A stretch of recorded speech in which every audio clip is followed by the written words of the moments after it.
Oh, she's still salty. Why? Why can't we be friends, Malfoy? What is up, everybody? We are back today to continue our watch through of Witch Hat Atelier. We are on episode 3 here. Last week we got the double episode premiere, but it's been a long week, or at least it's felt that way to me. I think I actually had a decent amount of thoughts about the show after we did the reaction and while editing this past week, but I kind of forgot most of them because I didn't jot it down. One thing I do remember though is that I found myself making comparisons of Coco as a character to 2 other female characters. One of them, I was thinking of it while we were actually filming the reaction last week, but I didn't bother mentioning it at the time, and now then I thought of it again, but now I've forgotten who exactly that character was. But the second character that she reminds me of that might be more of an apt comparison is Yolenta from Orb on the Movements of the Earth. Like, their kind of circumstances and contexts are very similar. They're both pretty like meek young girls who want to study something that they have a passion for but like aren't allowed to or don't have the means to. Their voices are actually very similar too. I would not have been surprised if it was the same voice actress, but at the same time I feel like that type of voice is pretty common in the anime voice acting industry. So I did look it up and they actually were 2 different voice actresses, but yeah. And yeah, other than that, I don't quite remember the other thoughts we had. So we are just going to go ahead and jump into the episode. Maybe watching it and seeing stuff on screen will remind me of what I was thinking of. We have the episode title right here, the DADAH range test. That's interesting. So that'll probably be like some kind of, since we ended last time on the note of what is the name of the roommate, Agat or something, telling Coco that it's time to like basically prove herself. This will maybe be some kind of like initiation test, intro test, magic 101. Oh, actually I did just remember a couple other things, or one thing. Right after we filmed the reaction last time to the first episode, or both of the first 2 episodes, I gave a rating of like 8.7. Pretty much right after we stopped filming, I changed my mind like immediately. While editing too. I think this show definitely, the premiere definitely deserves like at least a 9.1 or 9.3 or something. So yeah, I revised my score on that to like 9.3 to 9.5-ish. And also I think I'm pretty confident in saying that this is probably our favorite new show of the new anime season so far. For the most part, we have watched all of our most anticipated shows, even if we haven't published the reaction to those yet. And yeah, Witch Hat Atelier is I think it's taking the top spot at the moment, both because of the story, but also there is a fair amount that we need to credit to just the adaptation, the production values and stuff. Very impressive stuff. So yeah, so without further ado, now why don't we go ahead and jump right into the episode. I am pressing play in 3, 2, 1. So we got pretty dreary looking dark place with the waves crashing all over this platform sticking up like a light tower, but it has like a building on it.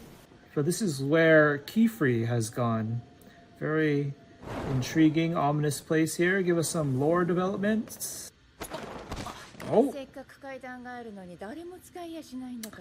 this voice actress sounds super familiar. Problem child of the Great Hall, Alira. How has everybody heard about this? Word quite literally does travel fast. Were you the one to first give out the word though? Because you were the only one who knew. Unless every witch here has got a crystal ball seeing stuff in the distance like a surveillance. So forbidden magic hasn't used for 4 years. And the brim caps is kind of what his target is. And this DADAH range test is particular. Oh, this just made me realize one of the things I wanted to talk about. Maybe we'll save it at the end. Okay, guys, remind me telepathically to talk. Or actually, no, since the opening is playing right now, I can probably go into that. So my crackpot theory that I've developed just from seeing this kind of like way that they end and start the episodes with like the picture books It's giving off a kind of like meta vibe to like where someone's telling us a story of this or just like recounting it. So my kind of crackpot theory is that this story is eventually going to involve like kind of time travel or a link to the modern day present world, because they also had that thing in the beginning of the first episode where she was talking about athletes, then freaking astronauts and idols, which is of course anachronistic or whatever. So yeah, my crackpot theory is that this is kind of like a story of the past being told or something, with the way they're like flipping through the pages, and there will eventually be some connection to the real world, to the Muggle world. Another thing that I just remembered as well is that I went and read the first chapter to the manga, and I feel like even more credit is warranted for the adaptation here, because I think it did improve on a lot of things. Not a lot of things, a couple small touches while just delivering good production values. In the manga, no, I don't know if you have time to talk about it anymore. Oh, so Agat seems like she's gonna make Coco here take this DADAH range test.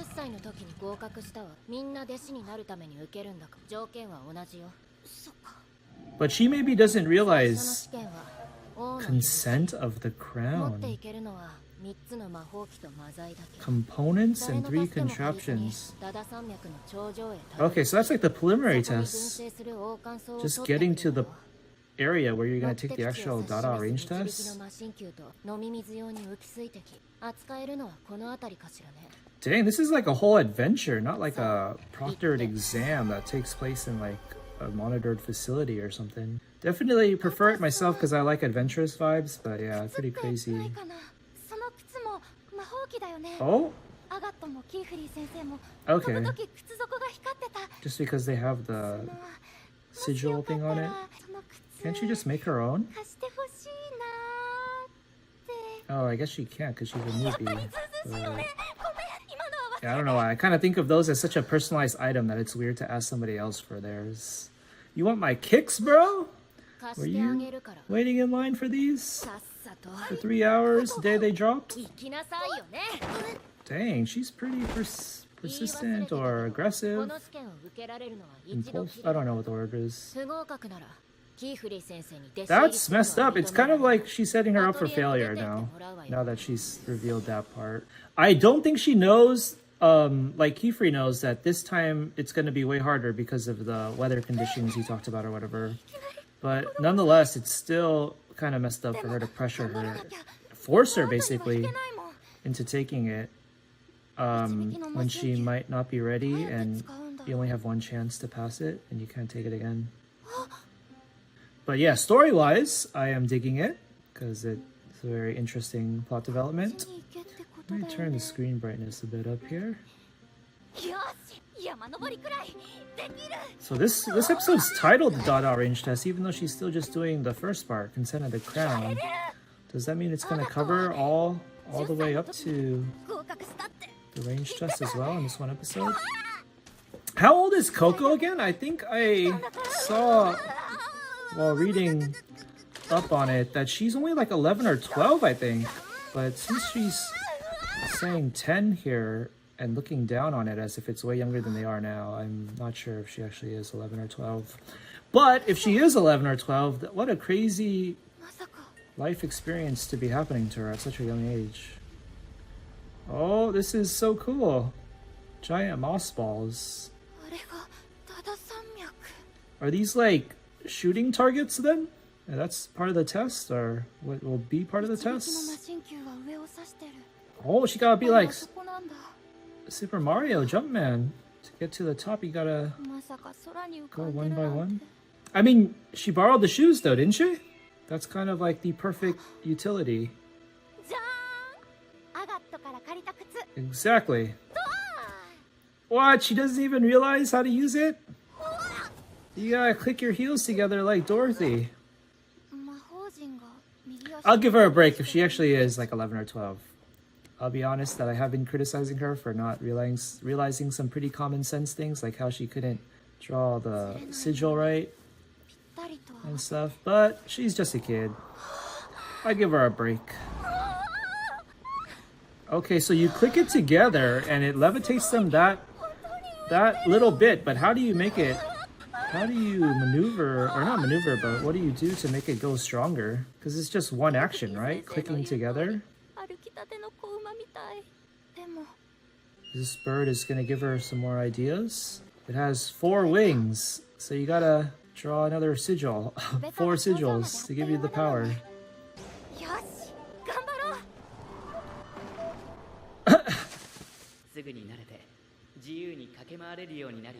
Is he just imagining her saying that? I don't think he's ever actually said that for that to be an actual memory. Dig in these lighthouse vibes. Oh, Atlantis! Why are the lights still on? That means people actually live down there, and it's not just some forsaken lost city. It's like an underwater temple.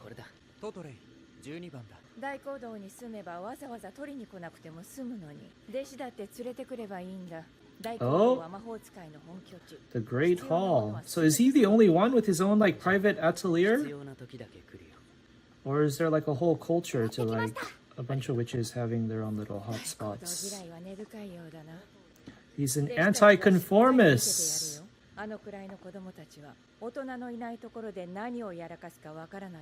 He's an anti-establishment witch. These words are ringing true? Because Agat just sent Coco on a death mission? How is... Well, one thing I'm confused about now that I think about it is... Like, who is even here to see if she succeeds, passes the test? Do they not need, like, proctors on site? Or any kind of, like, I don't know, system to initiate this iteration of the test? Oh, we got the Ghibli thing! Our mascot introduced. Oh! She got freaked out about it, like it was like a bug, like a caterpillar or something, but it's pretty cute, if you ask me. A brush buddy. Oh, that's pretty gross. Does the seal... What kind of ink do they use? How permanent is it? Oh, she's wiping it. That's bad. Oh no! Rookie mistake, yo! Maybe should have memorized it. Does she have a memory of it? Oh. Her ink's done for too. Wow. Water is super effective on witches.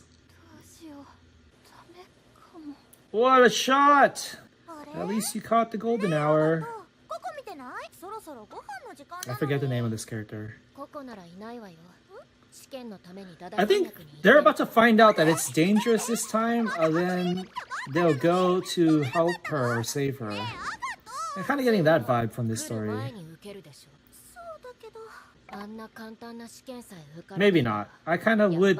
I think that would be pretty fitting, though, in establishing the friendliness of this cast of characters.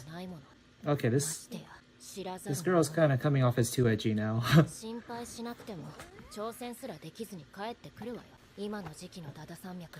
Oh no, she knows.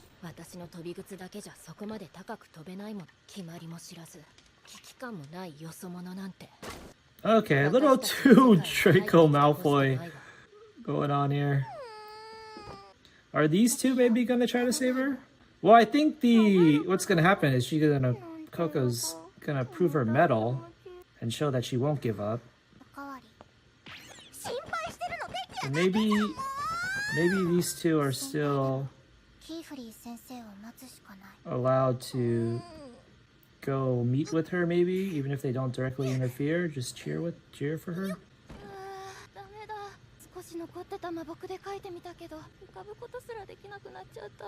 At least there's no dangerous fauna or animals here. Just what is the exact danger of this test, really? What does she mean by that? Does it take less ink if you try to... Oh, interesting rule. I wonder if we're supposed to be trying to think of a solution ourselves that she could use.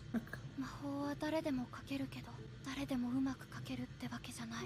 やっぱり魔法使いは特別な素質のある人しかなれないのか。 Oh, she has long hair? みんな小さな頃からずっと魔法を描いてきてるんだもんね。私にできることなんて。 Oh, this is tracing back to her talents from her mom. Ooh, here we go.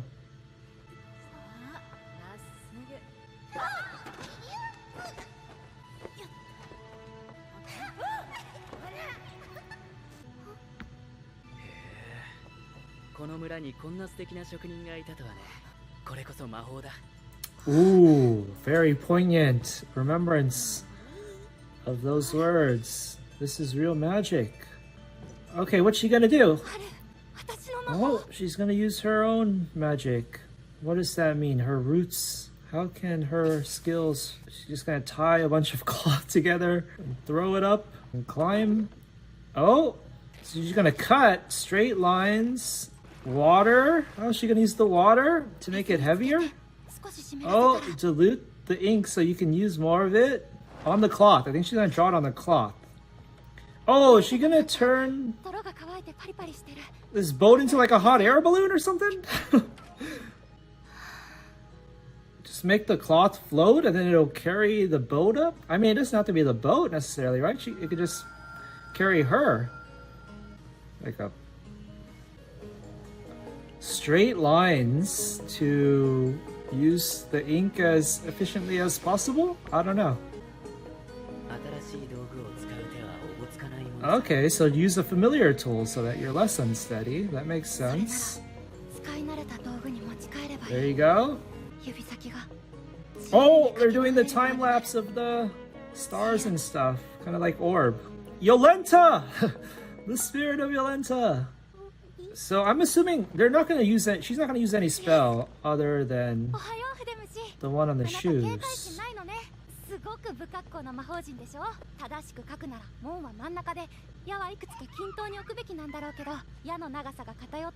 Oh, so she's going to use the mistake on purpose, yeah, to...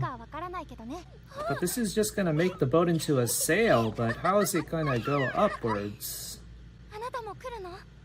Oh, is this going to become her full-time pet? I guess this could maybe boost her upwards.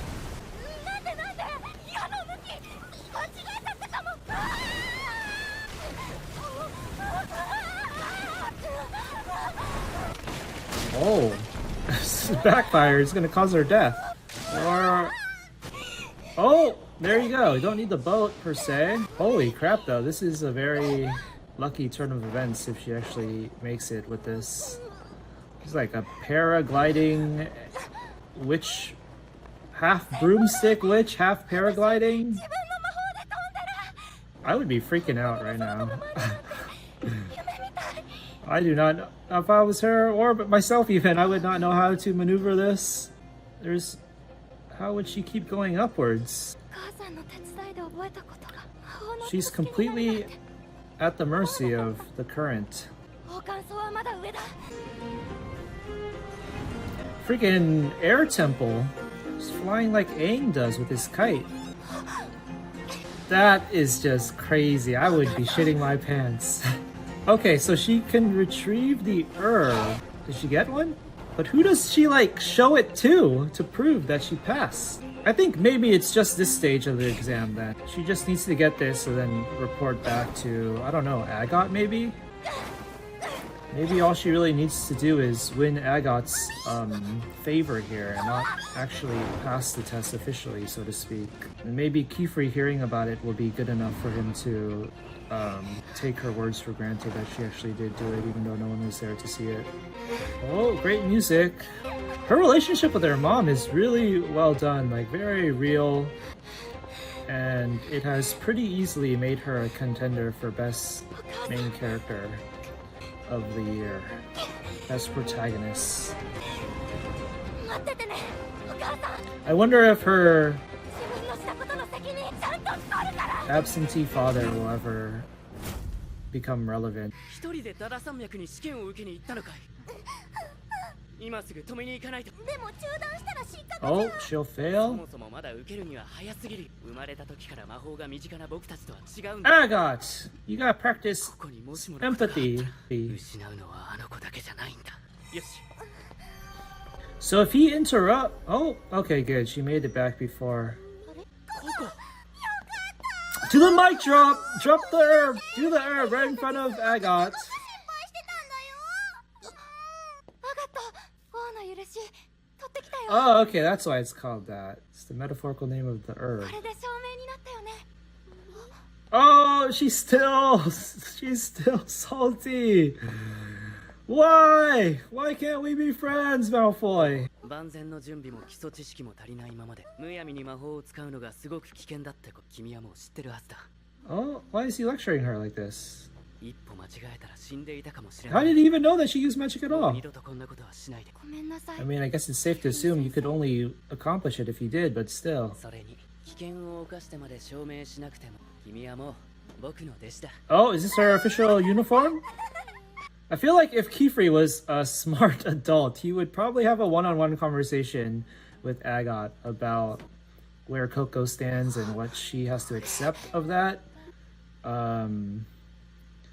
To put a pin on all of these backhanded 誇りでもあり、 antagonistic 魔法を悪用しな behaviors. いために頭にはめる枷でもある。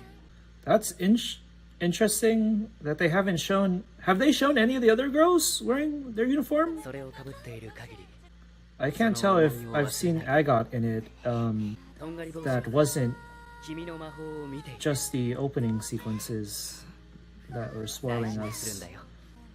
I would not have put that on in that moment because I was so dirty from the test. I would not want to get that dirty. まずはご飯食べないとだね。 Oh, I thought she said let's eat her pet thing. How come no one's talking about the pet? Like, is that your thing now, girl? まず。 Oh, there's the picture book again. I don't know. It's making me wonder. Oh, he was watching. Or she, I don't know. Them, they were watching. Meetings in Calm. All right, that was an interesting episode. Very, very fitting premise for a third episode because, you know, we wanted to see a little bit of exam, a little test for her and some magic and her kind of proving her mettle, and we got just that.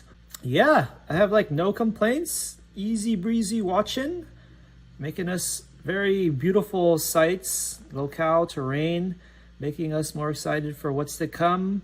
I guess if I had one grievance or whatever, I'm hoping that Agot doesn't get like kind of annoying, get to the point of being annoying with how antagonistic and stuff she's being.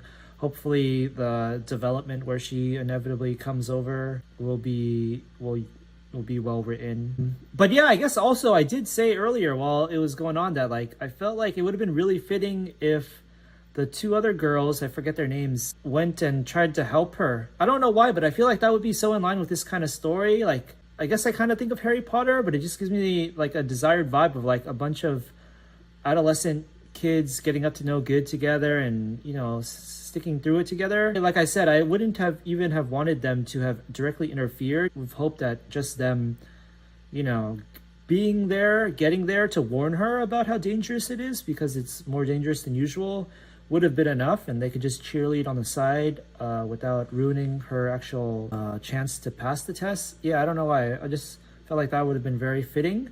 And the reason why I'm bringing that up again is because I feel like getting to know those two characters more, this is like the perfect time for it in these early episodes. So yeah, that's something I would like to see and hopefully we'll see in the next episodes. But yeah, I would love to get to know their personality more and establish more of a rapport with them for Coco. I am kind of interested in Kefri being so forward about inducting her as an apprentice, because he just said at the end there that you're already my apprentice, but I could have swore, wasn't there a line in the first half of the episode where he was talking to Alira or whatever her name was about how she isn't officially his apprentice yet? So, interesting, peculiar. Now that I say that too, I think we could know more about Kefri. Of course, we're still only 3 episodes in, but yeah, I guess I'm just jotting out points that I would like to see more of. Keyfree, I can't really tell if they're intentionally making his nature ambiguous. Like, I think for the most part it's pretty easy to tell he's a good guy, because it seems like all witches are pretty noble, except for Agot, I guess, but that doesn't really count. So he has good intentions overall, I think, yeah, but there is kind of like also this kind of a suspicious kind of like true intentions. Like, I don't think he's ever going to be like revealed to be evil or using Coco for his own means or anything, but yeah, there is kind of like a double agent kind of vibe to him, where he's like, he has to juggle his priorities, whether he wants to, if he's using Coco. Oh, I mean, I just said that he wasn't, but still, even a little bit to get to his means, how much he cares about that objective of his to maybe see her as a resource more than an individual or whatever. And why did I bring that up again? Yeah, I guess just in general, I think we could see more of him to suss that out some more ourselves and stuff. And so yeah, she has completed the consent of the crown part of the test. But now that Keyfree has said that she doesn't even need to take the test because she's already his apprentice, is she even going to bother proceeding to the other parts of this test with the DADAH range thing? And then we have the overlying villain being revealed to have observed her too. So yeah, I'm not sure where this will go. I am hoping that we get some more adventures with all four, right? Four of them, four of the girls kind of working together and developing their friendship. But first, I guess we got to get Agat on our side. So we are excited, looking forward to seeing what happens next. The one thing I wanted to talk about at the end here that we didn't have time for at the beginning was that I was saying how we did check out the first chapter of the manga, and we were saying how this is such a great adaptation, not only production value wise, but it did I feel like improve on a couple of things. Like in the first chapter of the manga, it showed after the Keyfree fixed the horse carriage thing for those three sisters or girls or whatever, he actually stayed behind in the manga. Then it kind of awkwardly had him just going, oh, well, I guess I better go. And then he just walks off on his own after that. In the anime, they kind of just cut to Coco and her mother waving goodbye to all of them, and it's presumed that Keyfree left on his own already too. I felt like it was kind of weird to show him just walk off and forget about, because he wanted to ask Coco about the book thing and the person that she met before the horse carriage accident happened that distracted him. So it was kind of weird that he didn't readdress that when he perfectly was in the position to, and then he was just like, okay, I'm a bounce. That, and I think a couple other things, the anime made some good changes too. So yeah, give him props for that. I also found out that this manga apparently is like a decade old at this point, which is kind of crazy to me because I have been hearing hype about this show, I guess ever since the anime adaptation was announced, but for whatever reason I just kind of assumed that the manga was still relatively new too. Like I would have thought that it came out, like it started in like 2020 or something, like 6 years ago, which is pretty long ago still too. But yeah, to think that it's a decade old already was pretty crazy. The mangaka apparently was also a pretty prolific artist who did like illustrations for like DC and Marvel comics or something too, which is pretty damn cool. And yeah, so with all that said and done, I think that's gonna end it for our reaction to Witch Hat Atelier episode 3 right here, the DADAH range test. Let me know what your thoughts on this episode were. What was your favorite part? Oh, I'm skimming through it. Just got to that shot where Keyfree was in that building and they have like a bunch of the freaking dunce caps on the wall, which is pretty interesting. But yeah, we will be back for the next episode. Subscribe to be updated on when that comes out and whatnot. Until next time, peace out, everybody.